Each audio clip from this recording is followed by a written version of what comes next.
क्या कानून सबके लिए है? क्या इंसाफ सबको मिलता है? मेरा बयान उकसाने वाला है तो मुझ पर कार्रवाई करो। कहे इनके लिखे गए पोस्ट से भाईचारा अमन कायम होता है, ये हमारी सरकार और पुलिस विभाग को सोचना चाहिए। किसी को भी यह हक नहीं कि किसी को भी बेइज्जत करें। क्या नफरत फैलाने वालों पर कार्रवाई भी होती है?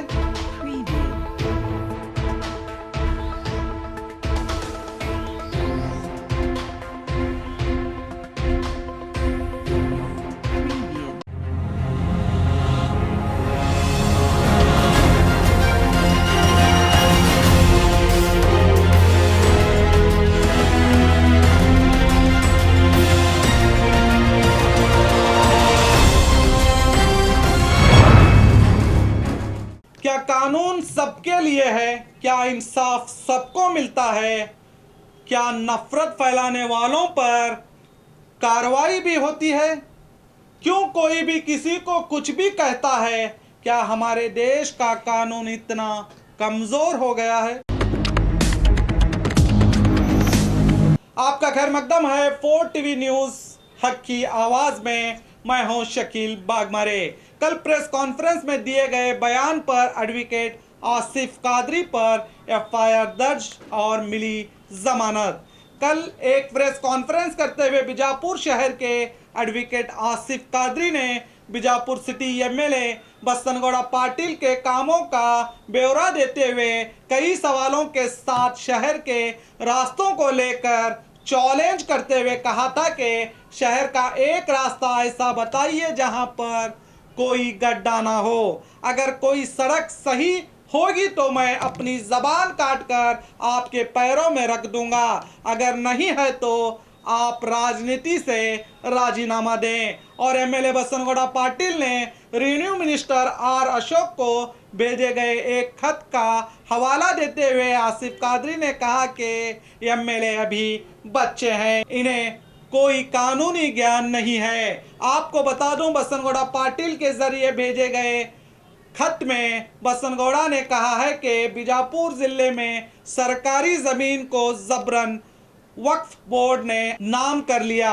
बीजापुर जिले में कई सरकारी जमीनें और जिले के 50% शाही इमारतें भी वक्फ बोर्ड के नाम पर रजिस्टर किए गए हैं, जबकि ये गैर कानूनी है। ऐसे आरोप लगाते हुए एमएलए बसनगौड़ा ने राज्य के रेवेन्यू मिनिस्टर आर अशोक को खत लिखकर बताया है कि वक्फ बोर्ड की आस्ती ना होते हुए भी जबरन नाम से किए गए हैं। उन जमीनों को रद्द करने की बात खत में की गई है। इस पर एडवोकेट आसिफ कादरी ने कहा कि खुद MLA Basanagouda Patil SS college के पास मौजूद गंज को लगकर एक मंदिर बनाने की भूमि पूजा करते हैं, जबकि वो इमारत खाते में आती है।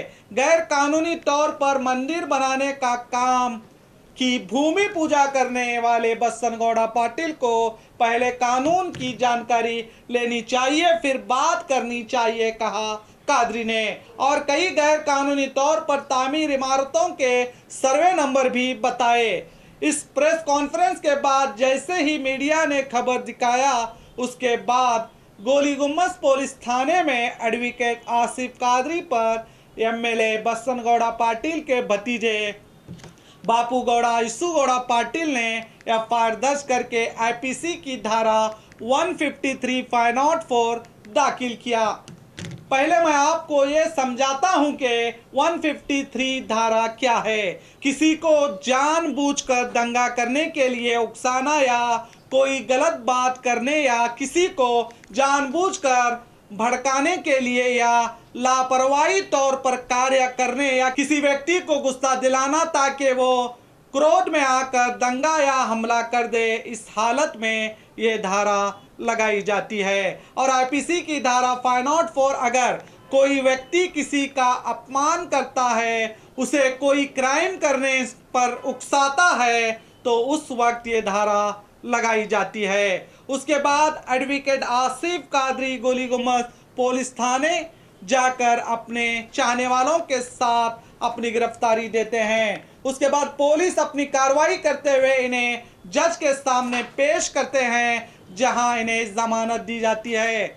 आसिफ कादरी ने जो कहा, हम भी इनके चंद अल्फाजों का समर्थन नहीं करते। और रही किसी एमएलए को सवाल पूछना हर नागरिक का हक है, मगर साथ ही साथ किसी को भी यह हक नहीं कि किसी को भी बेइज्जत करें। मगर अब जनता में एक ही सवाल है, जब नेता भड़काऊ भाषण देते हैं तब इन पर क्यों कोई कार्रवाई नहीं की जाती? क्यों इन्हें खुले सांड की तरह छोड़ दिया जाता है? क्या कानून सिर्फ आम लोगों के लिए है या कानून राजनेताओं का गुलाम बना हुआ है? क्योंकि जब एमएलए बसनगौड़ा पाटिल के एक फेसबुक पोस्ट के जरिए एक समुदाय को निशाना बनाने और इन्हें उकसाने की बात की गई थी, उस पर खुद एडवोकेट आसिफ कादरी और जिम्मेदारों ने 8 अप्रैल 2020 को गोल गुम्बद पुलिस थाने पहुंचकर एमएलए बसनगौड़ा पाटिल के खिलाफ एफआईआर दर्ज करने के लिए अर्जी दी, जो आप स्क्रीन पर देख सकते हैं। मगर उस वक्त इनके मुताबिक पुलिस ने इन्हें कोरोना की महामारी का हवाला देते हुए टाल दिया और कोई कंप्लेंट नहीं लिया गया। सुनिए। मुझे तकलीफ इस बात से हो रही है, पुलिस वालों का डबल स्टैंडर्ड यहाँ पे नजर आ रहा है। 7/4/2020 को हम लोग भी आए थे, जिसके खिलाफ कादरी वकील बोलने की वजह से जिसके ऊपर एफआईआर हुआ है, उसके खिलाफ भी हम लोग जो है ना एफआईआर करने के लिए यहाँ पर आए थे। लेकिन हमें बीजापुर के डीसी साहब, एसपी साहब, एडिशनल एसपी, डीएसपी, सीपीआई, हर एक पुलिस वाला हमें रिक्वेस्ट किया। क्या रिक्वेस्ट किया कि ये कोविड की जो महामारी चल रही है, इसके बीच में अगर बसवनगौड़ा जैसा एमएलए अगर कुछ गलत अल्फाज इस्तेमाल करता है तो उसको नजरअंदाज करने के लिए हमें रिक्वेस्ट किया गया और हमें समझा कर भेजा गया। जब यही कोविड का जो एक्सट्रीम लेवल पर जहां पर नुकसान हो रहा है, जहां पे लोग अपनी जान गंवा रहे हैं, जहां पे लोगों को खाने पीने की चीजें नहीं मिल रही, उसी दौरान जब कादरी वकील अगर एक एडमिनिस्ट्रेशन के एमएलए के अगर कुछ गलतियों को नजरअंदाज करने के बजाय उस पर क्वेश्चन राइज करता है तो उसके ऊपर यही स्टेशन में एफआईआर होता है।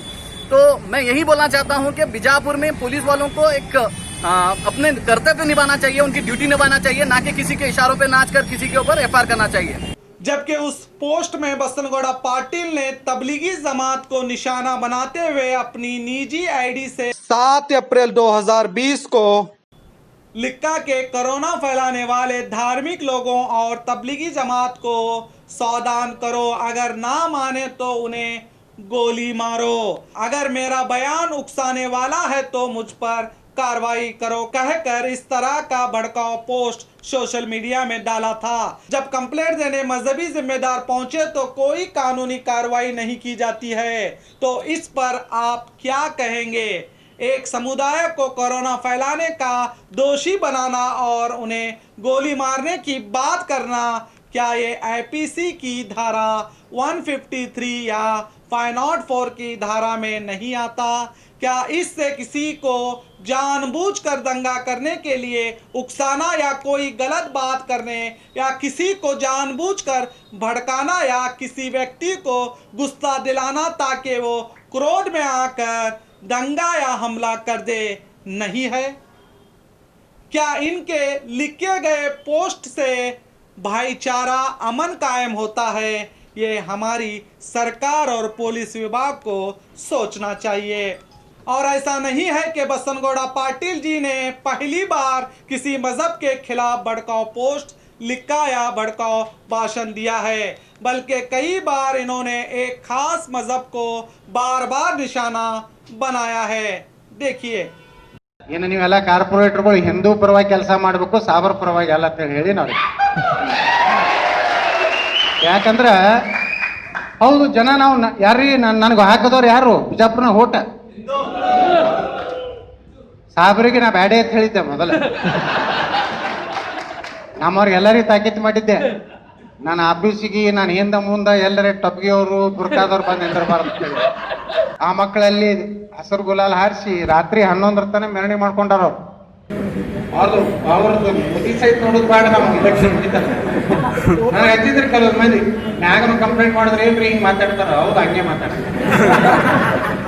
ಹಿಂದೂಗಳು ಕೆಲವು ಮಂದಿ ಮುಸ್ಲಿಮ್ಗೆ ಹುಟ್ಟದಂಗೆ ಅದಾರ ಕೆಲವು ಮಂದಿ ನಾನಂತವೇನ ಗೃಹ ಮಂತ್ರಿ ಆದ್ರೆ ನಿಂದಿರಿಸಿ ಅವ್ರು ಗುಂಡು ಹಾಕತ್ ಹೇಳ್ಬಿಡ್ತೀನಿ. सिर्फ एक पोस्ट का नतीजा आपने देखा किस तरह बेंगलुरु में नफरत की आग लगी, 4 लोगों की जानें चली गई और कई हमारे पुलिस अधिकारी जख्मी हुए और कई गाड़ियां संपत्ति आग के हवाले हो गई। ऐसे कई मिसालें हैं जिससे फसादात बरपा हुए हैं। हम तो यही कहेंगे कोई भी व्यक्ति हो, कानून सबके लिए बराबर है। जो भी किसी मजहब के खिलाफ आग उगलता है, किसी को दंगे भड़काने के लिए उकसाता है, उस पर सख्त से सख्त कानूनी कार्रवाई होनी चाहिए। जबकि बीजापुर शहर सूफी संतों का शहर है, यहाँ पर हर धर्म के मानने वाले भाइयों की तरह रहते हैं। इतनी पवित्र धरती को सत्ता के लिए नफरत की आग में ना डालिए, अमन और शांति को हमेशा कायम रखिए। तो देखते रहिए आपका अपना 4 टीवी न्यूज़ हक की आवाज़।